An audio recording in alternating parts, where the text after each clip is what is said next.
I was halfway through setting the table when I saw it. A small, pale hand stretched across the table, fingers trembling just enough for me to notice. My daughter thought I wasn't looking.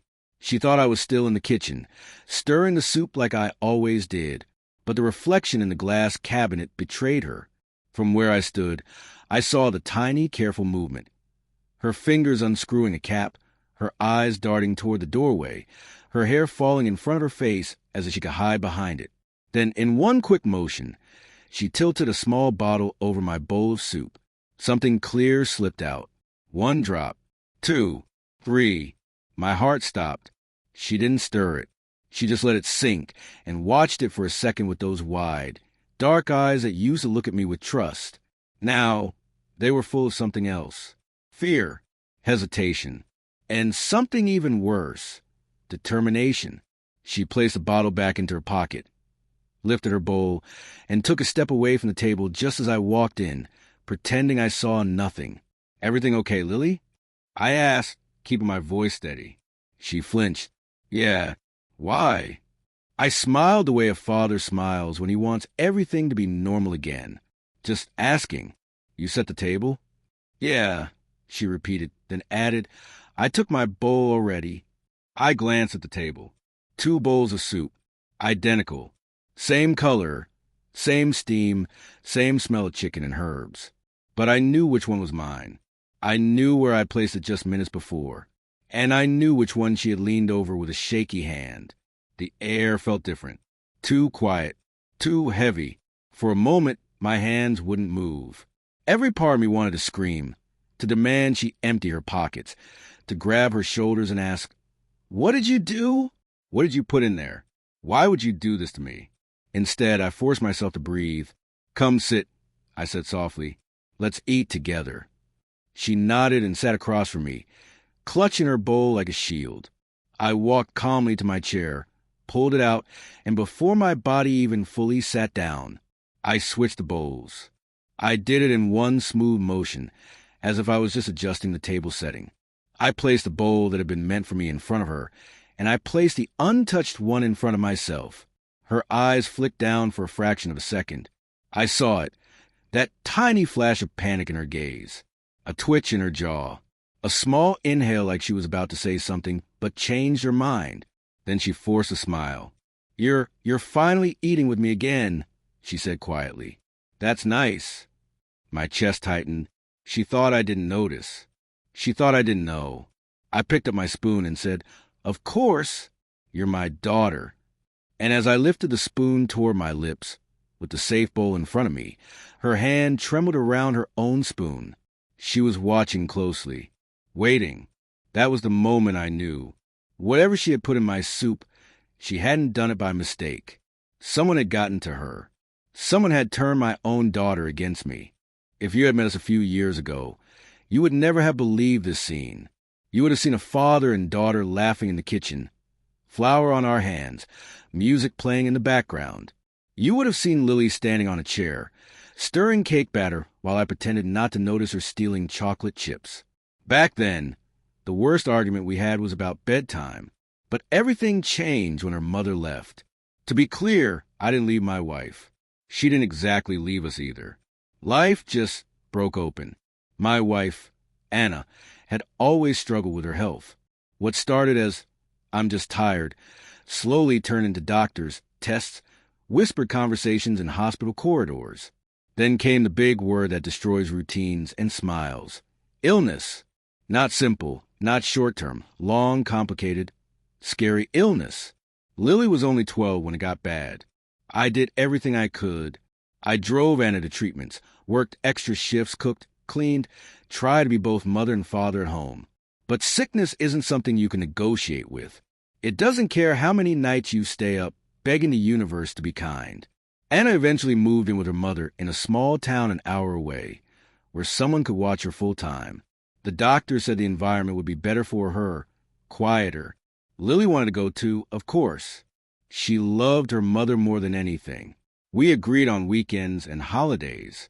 I drove Lily back and forth, watching her away from the car window, a small hand pressing against the glass as we left her mother's place each Sunday evening. Those drives home were the worst. She would sit next to me, silent, eyes red but stubbornly dry, blaming me for something she couldn't fully name yet. "Why can't we all live together?" she asked me once.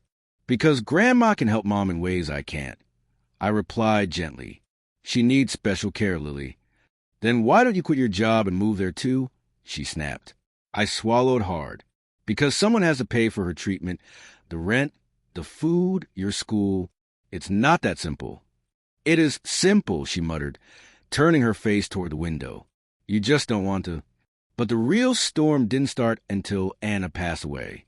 It happened quicker than any of us expected.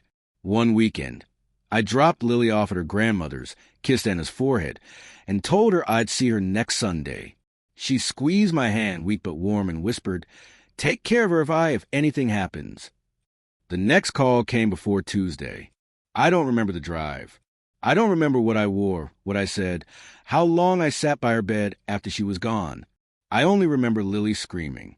Not words, just pure, raw sound, like the world had been pulled out from under her feet. She didn't look at me that day. Not once. At the funeral, her grandmother held her tightly and glared at me whenever our eyes met. A tight, cold stare. And then, slowly, stories started leaking toward my daughter, mixed with grief, anger, and frustration. "Your father wasn't there when she needed him most.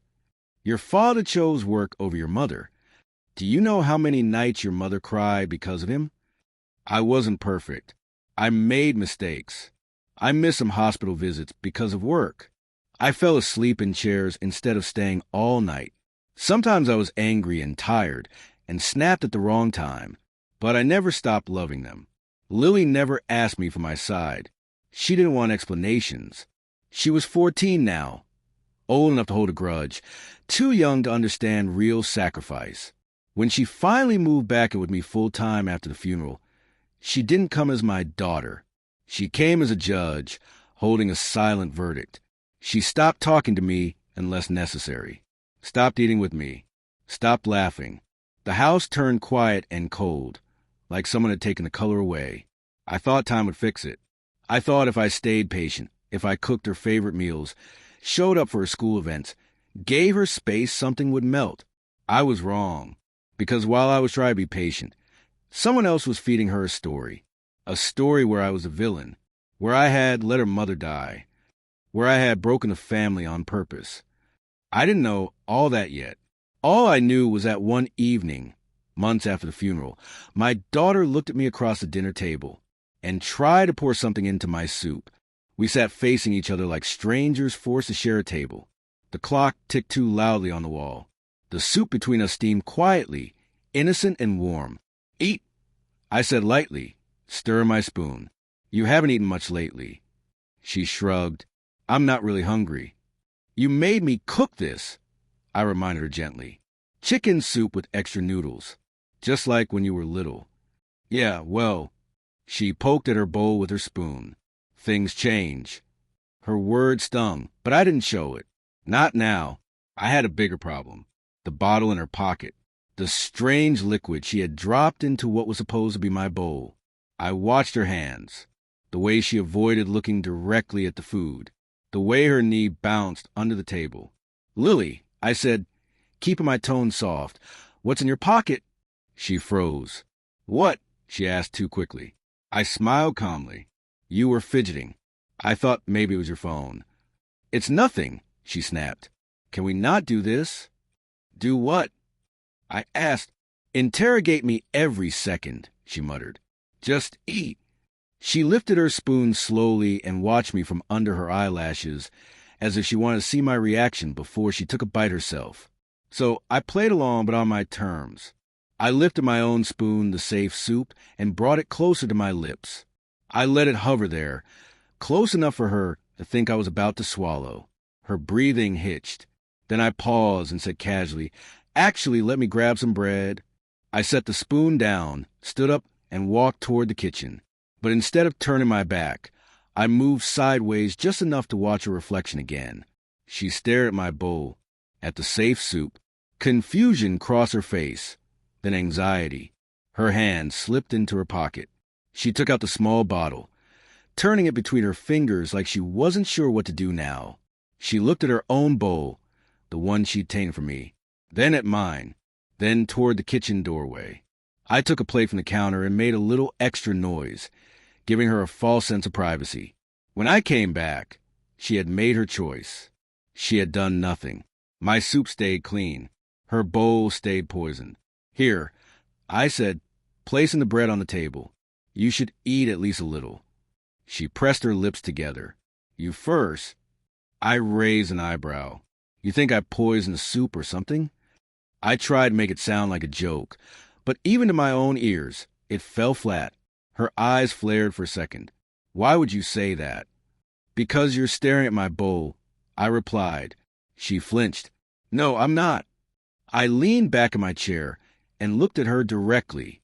Lily, do you think I would ever hurt you? Her jaw clenched. Something like pain flashed across her face, gone as quickly as it appeared. You already did, she whispered. Tiny cracks formed in my chest. I didn't push further. Not yet. Okay, I said quietly. Let's do this then. I picked up my spoon again and took a small sip of the safe soup. I made sure she saw me swallow. It's good, I said. I didn't mess it up this time. Her eyes narrowed, studying my face for any sign of discomfort, pain, or reaction. There was nothing, because there was nothing in it. Your turn, I said gently. She hesitated. Her spoon hovered above her bowl. For a second, I hoped she would confess. I hoped she would break down, pull the bottle out, and say, I'm sorry, I didn't mean to. Someone told me to. Instead, she took a deep breath and lifted the spoon to her mouth. My heart slammed against my ribs. She tasted it, just a little sip. Her eyes squeezed shut for a moment, like she was bracing herself. When nothing happened instantly, she opened them again and forced herself to take another spoonful. How is it? I asked, watching her closely. It's fine, she muttered, looking down. I didn't know yet what she'd added. I didn't know if it would act fast or slow or only after finishing the whole bowl. I just knew I couldn't let her keep going. Lily, I said more firmly now, stop. Don't eat any more. Her head snapped up. Why? Because, I replied, leaning forward, I saw what you did. She went pale. What are you talking about? Her voice shook. I saw you put something in that bowl, I said quietly. You stood right there in front of the cabinet. The glass is reflective. I saw your hand. I saw the bottle. She froze completely. The room suddenly felt too small, too quiet. Even the clock seemed to hold its breath. You switched them, she whispered. You switched the bowls. Yes, I said, because whatever you put in that soup, you didn't want to drink it yourself. Her eyes filled with tears, but her chin stayed high. Maybe I did, she said weakly. No, I replied. You didn't. For a long moment, we just stared at each other. Then, slowly, she reached into her pocket and placed a small bottle on the table between us. The label made my blood run cold. It wasn't poison, but it was almost as bad. Strong sedative drops. Enough in high doses to make someone collapse, lose consciousness, maybe even stop breathing properly without help. My own daughter had just tried to knock me out. And for the first time, I asked a question I had been avoiding for months. Lily, who told you to do this? For a long stretch of seconds, Lily didn't answer. She just stared at the bottle, like it was something filthy she couldn't believe she had been holding. Her lips trembled, her hands clenched into fists on her knees. Lily, I repeated, softer this time, who gave you this? Who told you to put in my soup? She swallowed hard. Does it matter? Yes, I said. It matters more than you know. Her eyes snapped up to mine, full of anger mixed with pain. Oh, now it matters? When Mom needed you, it didn't matter. When she was crying and begging, it didn't matter. When she... Her voice broke. Stop, I said gently. Don't do this to yourself. You did this, she shot back. You did all of this.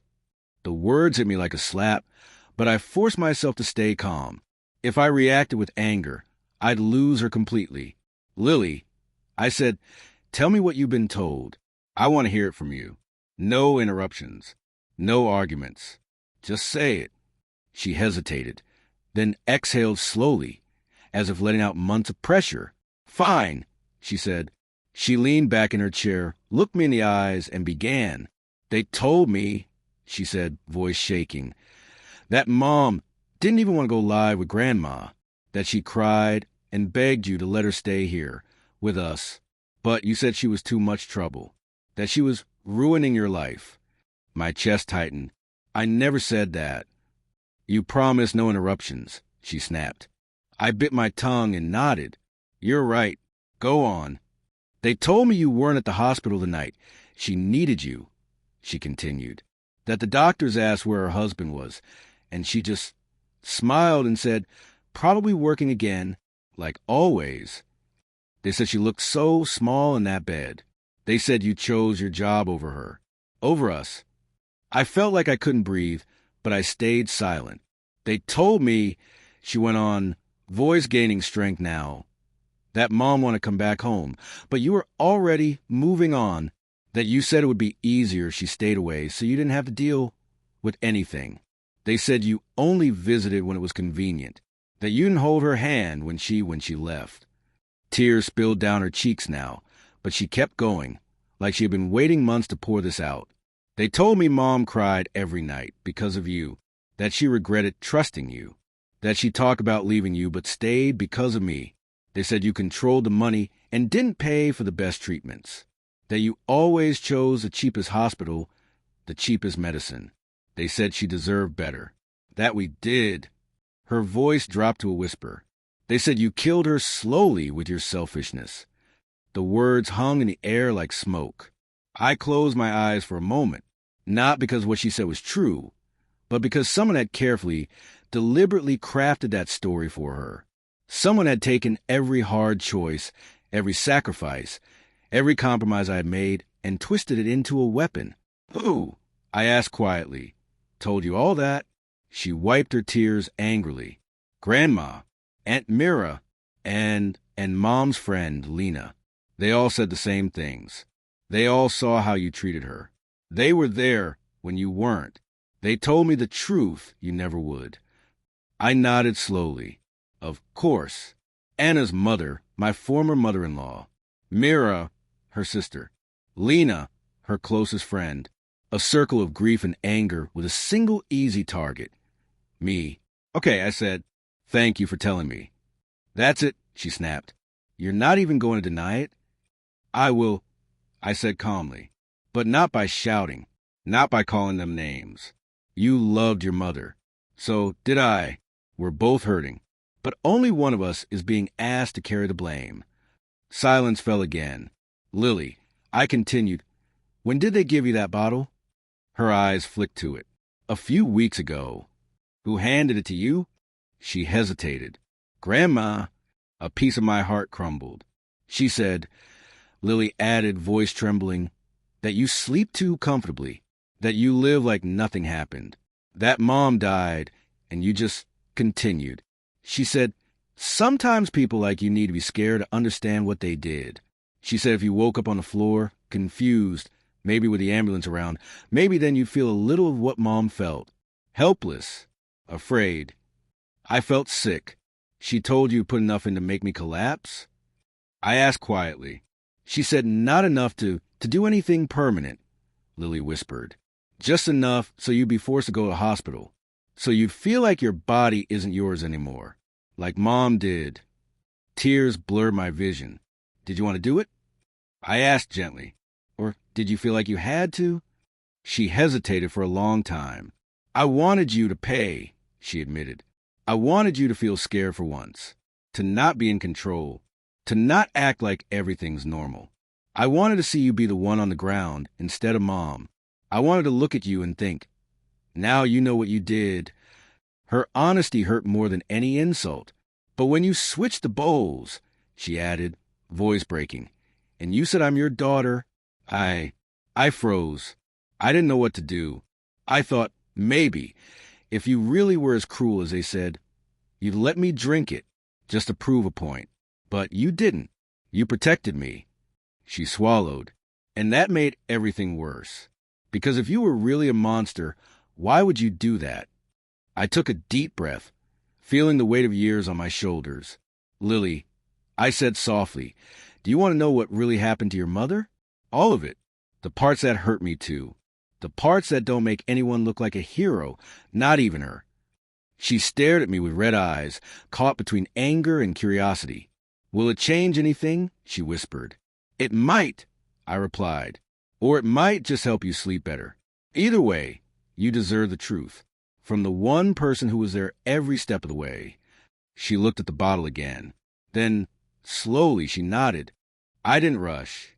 I didn't start with blame or defense. I started with the part one knew we shared. Love. Your mother was the first person I ever really loved. I said quietly. We were idiots when we got married. Too young, not enough money, no plan.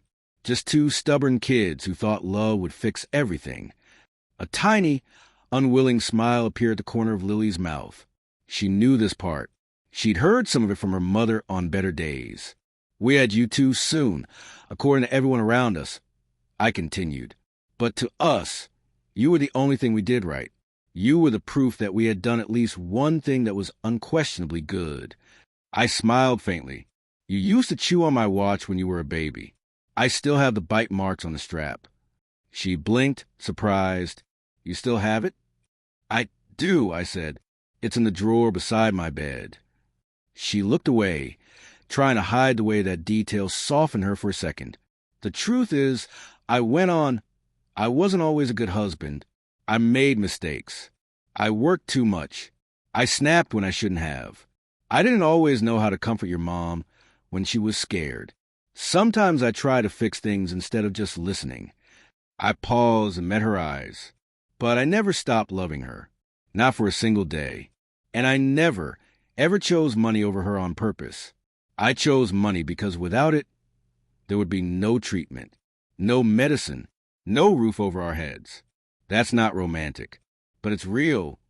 I told her about the nights when your mother first got sick, how she brushed it off, how we laughed about her low energy until the test results slapped us across the face.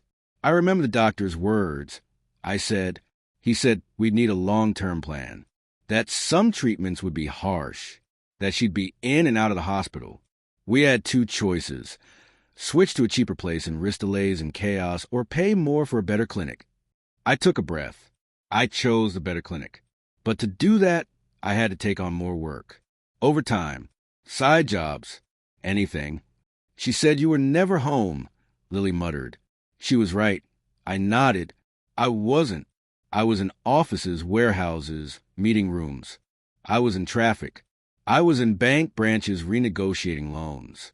I was signing papers I barely understood just to keep the money flowing to those clinics. I pulled my phone from my pocket and opened my email. Do you want to see the bills? The transfers? The receipts?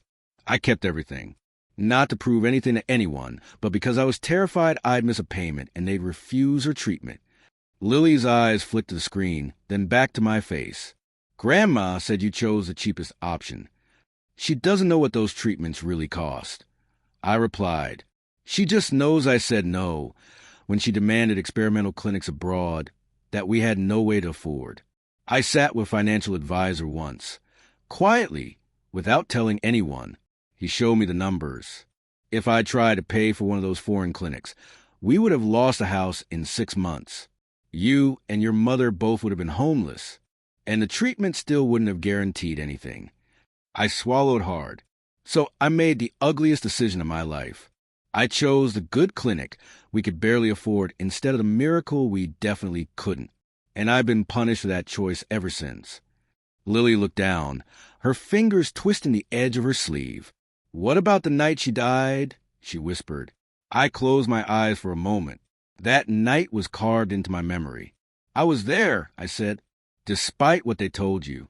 I was in the room. I held her hand. I heard her last words. Do you know what she said? Tears burned my eyes. She didn't curse me. She didn't blame me. She said, tell Lily none of this is your fault. Tell her I was tired. Tell her I love her, but I can't fight anymore. My voice cracked. Those were her last words. But I was so broken that I didn't repeat them right away. I thought if I told you, it would make it real, that she was gone. I looked at her. Your grandmother wasn't in the room when she took her last breath. She had stepped out to talk to the doctor. When she came back, your mother was gone, and I was sitting there, holding her hand. I think she wanted to be the one there instead of me. I think that resentment grew into a story. But they said, I know what they said. I cut in gently. They said I was working, that I wasn't there. Maybe that's a version they choose to believe, because it hurts less than knowing they missed those final minutes. I can't change their story for them, but I can tell you mine. Lily was silent, tears silently sliding down her cheeks. What about Mom want to come home? She asked again, voice small. Did you keep her away? I shook my head. Your mother want to come home. We talked about it many times. But every time we planned it, she got worse. The doctor said the travel, the stress, the change of environment could speed things up. She cried, Lily. She cried because she wanted to bake cookies with you again in our kitchen. She wanted to sit on our sofa and watch movies. But every time she tried to stand up for more than a few minutes, she'd get dizzy. We decided together, her and I, that she would stay with Grandma until she was strong enough. My voice softened. She never got strong enough. We sat in that heavy sadness for a while. So, why didn't you tell me all this before? Lily asked finally, why did you let me think all those things? Because every time I tried, I replied quietly. You walked away. You slammed your door. You said you didn't care. I didn't want to force my version of the story on you while you were drowning in grief. I thought I would wait until you were ready to ask. I gave a small, bitter laugh. I didn't expect the ready moment to involve sedatives in my soup. She let out a broken, wet laugh through her tears. That's not funny, she said. No, I agreed. It's not. It's terrifying. It means grief didn't just sit quietly in your chest. It grew claws. It found someone willing to feed it. I leaned forward, and now that I know your grandmother gave you that bottle, I said gently, we're going to have a very different kind of conversation with her. I didn't shout at my daughter. I didn't ground her for months. I didn't call the police, even though I probably could have. Instead, I told her to get her coat. Where are we going? She asked, wiping her face. To Grandma's. I said, tonight. She stiffened. You can't just storm in there and yell at her. I'm not going to yell. I replied, I'm going to ask her why she thought it was okay to turn my daughter into a weapon. Lily flinched at the word, but she didn't argue. She grabbed her coat with shaky hands and followed me out. The drive to her grandmother's house was quiet. Streetlights passed over our car in slow, flickering intervals. Every now and then I glanced at Lily. She stared out the window, gripping the small bottle in her hand like a piece of evidence. You can throw that away, you know, I said softly. She shook her head. No, I want her to see it. We pulled up in front of the familiar small house with the overgrown garden. I had stood on this porch so many times, carrying flowers for Anna, groceries for her mother, toys for Lily when she was small. Tonight, my chest felt tight just breathing the same air. Grandma opened the door before I even knocked. She must have seen our car through the window. What are you doing here? She snapped. Her eyes were hard, her lips pressed into a thin line. It's late. I stepped aside so she could see Lily standing behind me. I think you know why we're here, I said quietly. Her gaze flicked from me to Lily, then down to Lily's hand, the bottle catching the light of the porch lamp. Her face changed, just a little, a flash of guilt. Then it hardened again. Come inside, she muttered, opening the door wider. We stepped into the living room, still full of Anna's pictures, her favorite blanket folded over the couch, little decorations she used to arrange. The air smelled like old grief and lavender. Sit, Grandma said. I'd rather stand, I replied. She sighed, then turned to Lily. Sweetheart, are you okay? Did he? Don't. Lily cut in, surprising both of us. Her voice shook, but it was strong. Don't talk about him like that. Not right now. Grandma's eyes widened. What has he done to you now? Nothing, Lily said, voice trembling with anger and hurt. That's the point. He did nothing. I'm the one who almost did something. She held up the bottle. Do you recognize this? She asked. Grandma's expression flickered again. Where did you get that? From you, Lily said. You gave it to me. You told me to put it in his drink, to scare him, to make him feel helpless. You said it was justice. Grandma's gaze shifted to me, full of accusation. You made it necessary. So you admit it, I said quietly. You gave my 14-year-old daughter sedatives and told her to drug me. I didn't say. You may not have used those exact words. I interrupted, but you put the bottle in her hand. You planted the idea. You fueled her anger. You told her half-truths about her mother's last days and left out everything that didn't fit your story. Her eyes flashed. The truth? The truth is you weren't there enough. The truth is my daughter cried because you were always working. The truth is she died in pain while you were in a meeting. That's a lie, I said, my voice shaking now. I was there when she died. I held her hand. I heard her last words. Did she ever tell you what she said? Grandma's mouth opened, then closed again. No, I continued. Of course not, because she didn't blame me. She didn't single either of us out. She blamed the disease, the unfairness of life, the timing. She asked me to take care of Lily. She asked me to make sure she didn't carry guilt. And here you are, doing the opposite. Tears filled Grandma's eyes, but she blinked them back angrily. Then why weren't you there more? Why were you always rushing away? Why was I the one staying up all night with her, holding her hair when she got sick? Because someone had to pay for all those treatments. I replied, my voice breaking. You think the electricity in that house, the medications, the nurse visits, the therapies, all paid themselves? You think the clinic just smiled and said, it's fine, we'll handle it? No. Every day, I wasn't at her bedside. I was out making sure there was a bedside for her to lie in. I took a deep breath. I'm not asking you to thank me. I'm not asking you to forgive me for not being perfect. I am asking you to stop punishing me by turning my daughter into an instrument of your grief. Lily stood between us, breathing hard.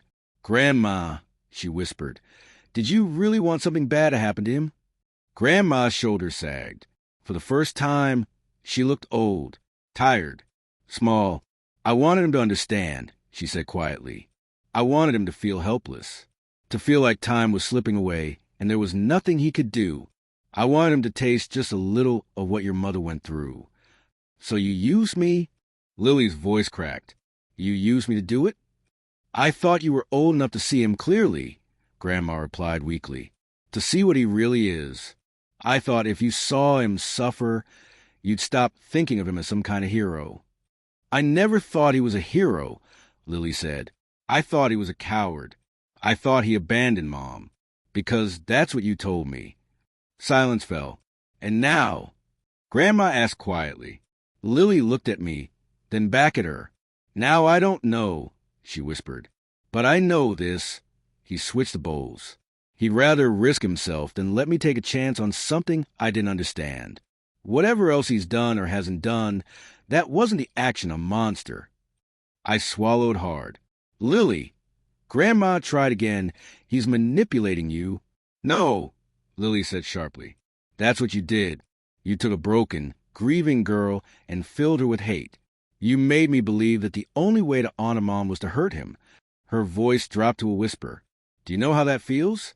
To realize I nearly put my own dad in the hospital? That I took that bottle from you and that I would have gone through with it if he hadn't seen me. Grandma's face crumpled. Tears finally spilled down her cheeks. I'm sorry, she whispered. I'm so sorry. I lost my daughter.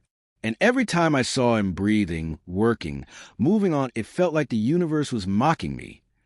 I stepped closer and spoke softer now. I lost her too, I said. I lost my wife. I lost the mother of my child. And then I almost lost my daughter to a story that wasn't true. I looked her in the eyes. Grief is not a weapon. It's not a tool for revenge. It's something we carry. It changes us, yes, but it doesn't give us the right to destroy each other. She covered her face with her hands and sobbed quietly. Lily's voice trembled as she spoke again. Grandma, I love you, but you can't talk about Dad like that anymore. You can't make me choose between you and him. You can't ask me to hurt people in Mom's name. She wouldn't want that. Grandma nodded weakly, shoulders shaking. I know, she whispered. I know. I just didn't know what to do with all this anger. That's not my job to carry, Lily said. And it's not his either. The three of us stood in that cramped living room, surrounded by Anna's memory. For the first time, the blame shifted a little. Not fully. Wounds like this don't disappear in an evening. But something had cracked. In the story, in the anger, in the blind hatred. We stayed a little longer. No shouting. No dramatic exits. Just quiet tears, 1,000 unspoken apologies, and the smallest beginning of understanding. When we finally left, Lily walked beside me, not behind me, and that small change meant more than any words. The next evening, I made soup again. Lily walked into the kitchen and froze when she saw the pot on the stove. Seriously, she said faintly, you're making soup after all that? I smiled gently. You like this one. With noodles, remember? She walked closer slowly, watching my hands carefully as I stirred. You can add the spices, I said, stepping aside. I'm not putting anything in unless you see it. She let out a small laugh. I don't think I'll be trusting anyone's cooking for a while. That's fair, I said. Trust takes time. And proof. She took the small jar of herbs and sprinkled some into the pot, inhaling the familiar scent. For a moment, she looked like the little girl who used to stand on the stool next to the stove. We set the table together. 2 bowls, 2 spoons, no hidden bottles, no secrets. Before we sat down, she took something out of her pocket and handed it to me. The bottle. I want you to get rid of this, she said. I don't want it in the house. I don't want to look at it and be reminded of what I almost did. I took it and nodded. I will, but I'd like to keep it just a little longer, as a reminder for me. Of what? She frowned. That I almost lost you, I said. Not physically, but to a story, to hatred, to grief that wasn't dealt with. I don't ever want to be so distant that someone else can tell you who I am, and you believe them more than you believe me. Her eyes softened. You were distant because you were hurting too, she said quietly. I just didn't see it. We sat down, and this time, when I placed a bowl in front of her and one in front of me, we both watched the movement with a hint of dark humor. No switching this time, she asked. I chuckled. Not unless you want more noodles. I do, she said immediately, shoving her bowl toward me. I added more noodles to her soup and gave it back. She smiled, a real one, small but real. We ate slowly. At one point, she put her spoon down and looked at me seriously. Dad, she said, I need to say something. I set my spoon down too. Okay. She took a breath. I'm sorry for what I did, for what I almost did. If you hadn't seen me, if you hadn't switched the bowls, if the drops were stronger than Grandma thought, something could have happened to you, and it would have been my fault. Her voice shook. I don't know if I'll ever fully forgive myself for even thinking about it. My heart hurt hearing her carry that weight. Lily, I said softly, I forgive you completely, right now. Not because what you did was small. It wasn't, but because I understand where it came from. You were drowning in pain someone else poured into you. You were trying to protect your mother's memory, the only way you knew how. Tears filled her eyes again. Doesn't mean it was right, she whispered. No, I agreed. It wasn't. But you stopped. You hesitated. You didn't try again when I switched the bowls. You could have. You could have insisted, pushed, lied. You didn't. That hesitation? That's you. That's your heart trying to pull you back from the edge. She sniffed, a weak smile on her face. You always did talk too much. Occupational hazard of being a dad, I said. We were quiet for a moment. Can I ask one more thing? She said. Anything. I replied. If Mom were here, she whispered. What do you think she'd say about all of this? About Grandma. About me. About you. I looked at her, really looked at her, and saw both her mother and myself reflected back. I think, I said slowly, she'd tell you to stop using her as a weapon against the living.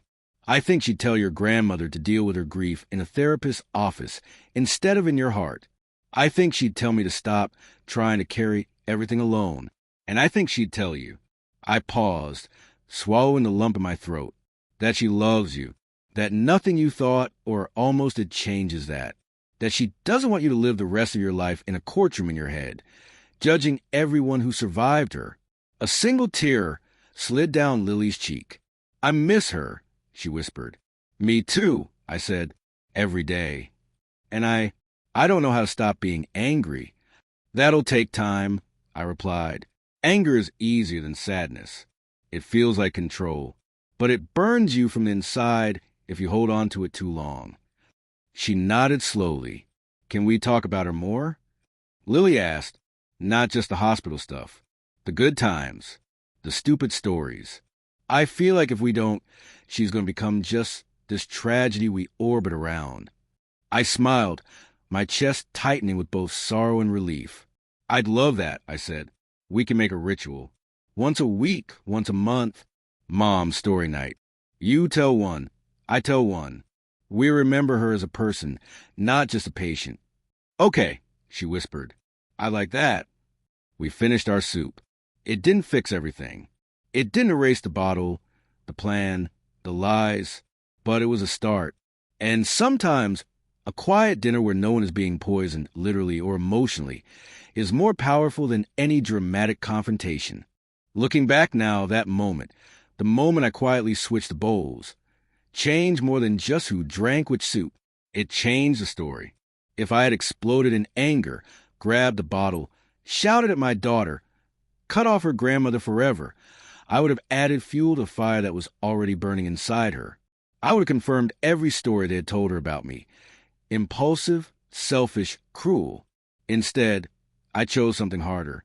I chose to be calm, to protect her first, and process my own terror later. To ask questions, not just make accusations. Switching the bowls taught me 3 things. First, revenge built on lies is still poison, even if you never drink it. My daughter didn't poison me in the way crime stories talk about it.